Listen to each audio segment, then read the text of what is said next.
Up जा रहा है और फिर आगे बढ़ने पर ये डाउनवर्ड जा रहा है। तो इसी में हम एक साइन का यूज़ कर लेते हैं, किसी एक पार्ट को पॉजिटिव दूसरे को नेगेटिव, और रख कर सालने पर टाइम ऑफ फ्लाइट इतना ही आता है जैसा कि यहाँ पर ये आया है। तो इस तरह के एप्लीकेशन इजी भी होते हैं, आप प्रयास करते हैं सॉल्व हो जाता है। तो टाइम ऑफ फ्लाइट हुआ। दूसरे टॉपिक पर आते हैं, इसको मैक्सिमम टाइम ऑफ फ्लाइट या मिनिमम। हालांकि कभी भी कोई एप्लीकेशन मैक्सिमम के लिए यहाँ ज़रूरी नहीं है।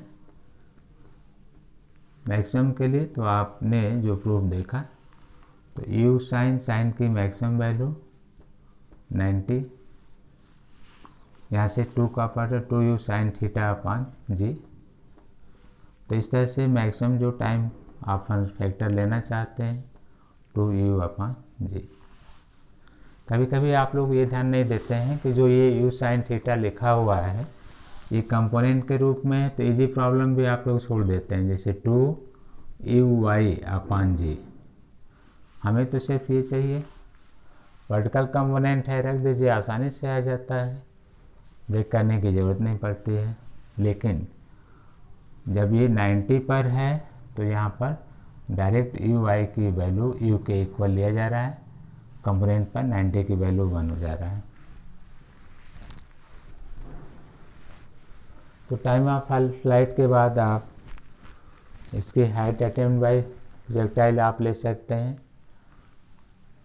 तो हाइट अटेम्प्ट बाय प्रोजेक्टाइल में देखिए, अगर हमने इसके हाइट को h मान लिया तो आप थर्ड इक्वेशन ले लीजिए, जिसमें आप लिखते हैं वर्टिकल डायरेक्शन के लिए v square ay² minus 2gh। ये हाइट जो ली गई है वहाँ पर ये वेलोसिटी फाइनल 0 है, देख सकते हैं फिगर में, इस हाइट के लिए वर्टिकल, और इसी हाइट के लिए इनिशियल का कंपोनेंट u साइन थीटा है माइनस 2gh। तो यहाँ से h आपने सॉल्व कर लिया, u square sine square theta upon 2g। अब आप देख सकते हैं कि ये u का स्क्वायर है अपान 2g, तो ये आपको बेनिफिट मिल गया। तो ऐसे शॉर्ट पॉइंट धीरे धीरे आपको याद रखना होगा कि u हम u साइन थीटा को लेकर चल रहे हैं। तो आपने यहाँ पर हाइट ऑफ प्रोजेक्टाइल निकाल लिया। अब आप तीसरे नंबर पर देख सकते हैं हॉरिजॉन्टल रेंज। तो ये भी बहुत आसान है, सीधे है। ओ से ए तक के जाने का जो टाइम है वो कैपिटल T है, डिस्टेंस को हमने कैपिटल R दे रखा है, और इस पर कांस्टेंट वेलोसिटी या स्पीड दिया गया है जो कि वेरिएबल नहीं है। तो आप कह सकते हैं u cos थीटा, तो जो रेंज है R है, time of flight of T। तो आपको R u cos theta into T ये प्राप्त हो जाता है। T टाइम ऑफ फ्लाइट जो अभी आपने रखा था उसको सॉल्व कर सकते हैं। तो u cos theta into 2u sine theta upon g. तो यहाँ पर s में 2g की टर्म में है तो 2, बाकी यहाँ पर t की वैल्यू यहाँ लिखा हुआ 2u sine theta upon g, तो आप रख कर सॉल्व कर सकते हैं। इस तरह से हमने सभी पर थोड़ा थोड़ा पॉइंट देकर आपको डिस्कशन और बेसिक कंसेप्ट हमने बता दिया। वैसे ट्रिग्नोमेट्री फंक्शन आप यूज़ कर लें तो आप ये जानते हैं कि r इक्वल टू, अब इसको यूज़ करेंगे तो देखिए यहाँ से 2u square sine theta cos theta, या आप जानते हैं कि 2 sine theta cos theta sine 2 theta के इक्वल होता है। तो यहाँ लिखा जा सकता है u square sine 2 theta upon g. ये देखिए, तो ये हॉरिजॉन्टल रेंज डिफाइन किया गया। r के मैक्सिमम मान के लिए ये इसको आप 1 कर दीजिए, तो u square upon g, where आप ये कह सकते हैं कि क्या मेजर किया गया है, तो साइन 2 थीटा इक्वल टू 1 ले लिया गया है, या sine pi by 2 90 pi by 2 या थीटा पाई बाई 4।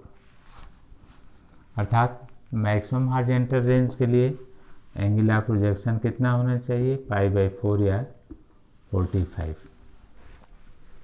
तो इजी था, आप प्रयास कर सकते हैं।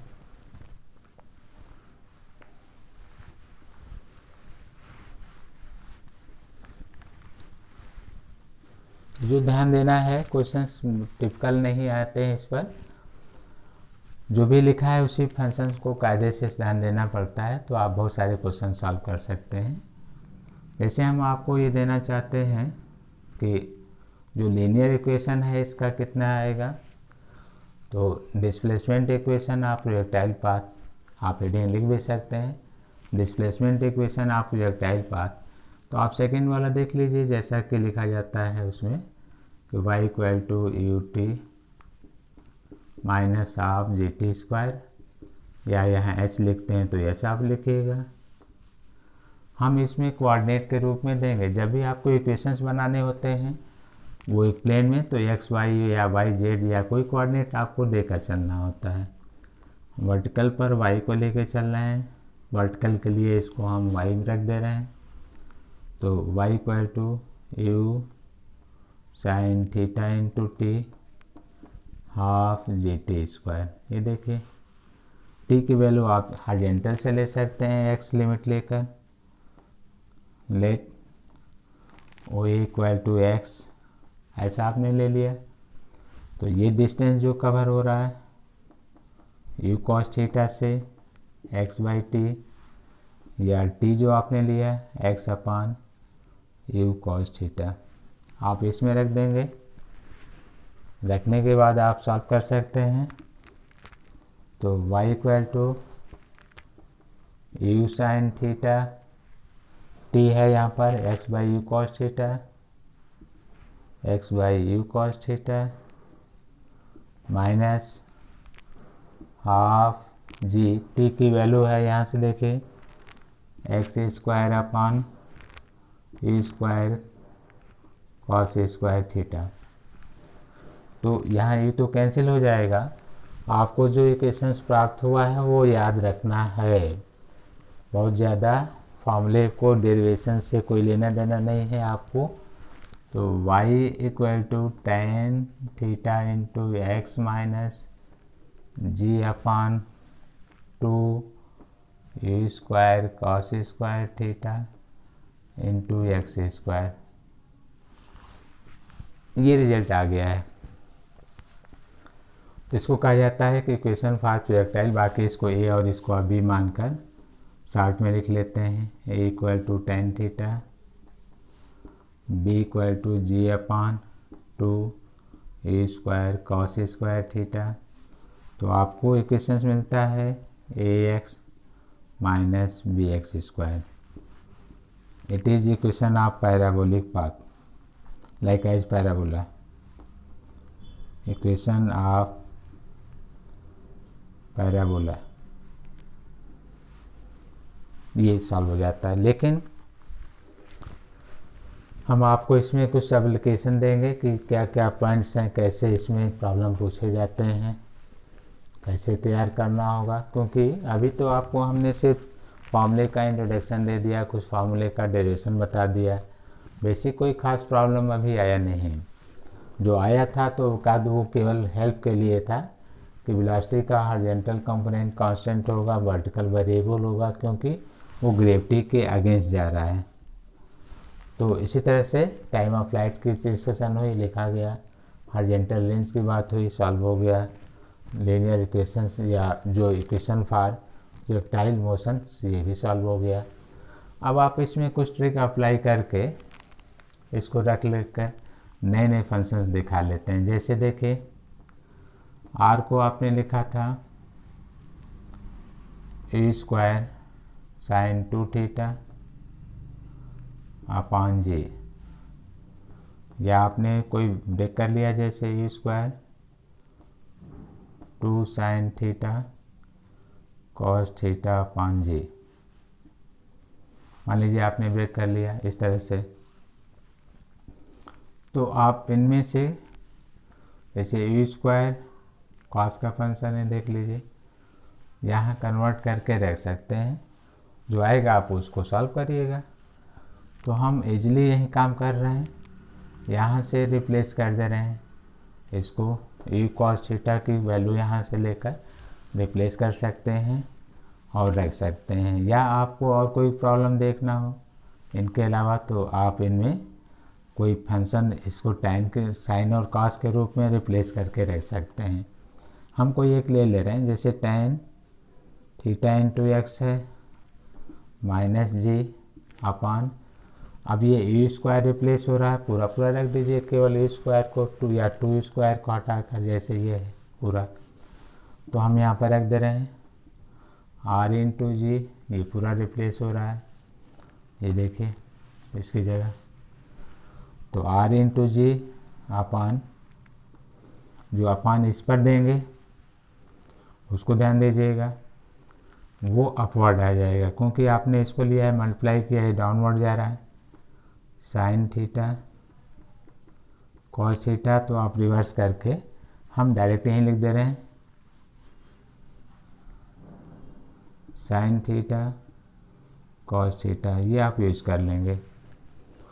अब आप देख सकते हैं कि यहाँ पर स्क्वायर था, जो पार्ट आगे छूटा हुआ है यहाँ पर कॉस स्क्वायर थीटा, तो एक पावर आप इसका कैंसिल कर दीजिए, साइन बाई कॉस टेन होता है, जी से जी कैंसिल कर दीजिए और टेन थीटा कॉमन ले लीजिए जैसा आप इधर प्राप्त कर लिए हैं, तो ये होगा x, यहाँ पर देखिए लिखते समय जो वैल्यू रखा जा रहा है एक्स स्क्वायर यहाँ छूट रहा है, यहाँ पर ये दिया गया है x, तो यहाँ पर है, तो आप इसमें से x भी कॉमन ले लीजिए,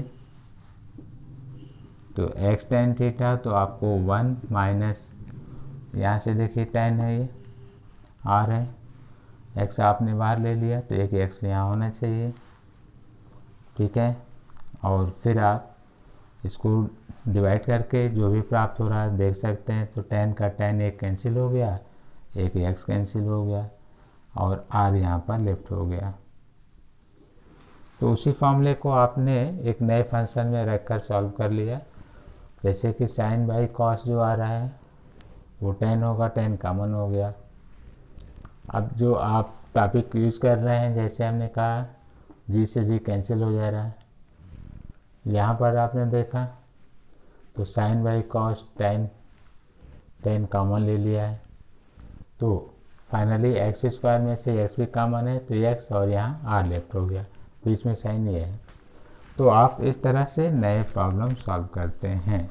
इस पर आपको अच्छे प्रॉब्लम मिलेंगे और बताएंगे भी कि किस तरह से सॉल्व होगा, क्योंकि हम कोई कोऑर्डिनेट दे देंगे और रेंज देकर सीधे आपसे कहेंगे एंगल बताइए, या हमने कहा कि वो 45 एंगल पर प्रोजेक्ट किया गया है, किसी समय ट्रेजेक्टरी पथ पर उसका जो निर्देशांक बिंदु है वो दे दिया कि 6 और 2 है, तो यहाँ पर हॉरिजॉन्टल रेंज बताइए, तो जब इनको दे दिया एंगल दे दिया तो रेंज की चर्चा होती है, आसानी से सॉल्व हो जाता है।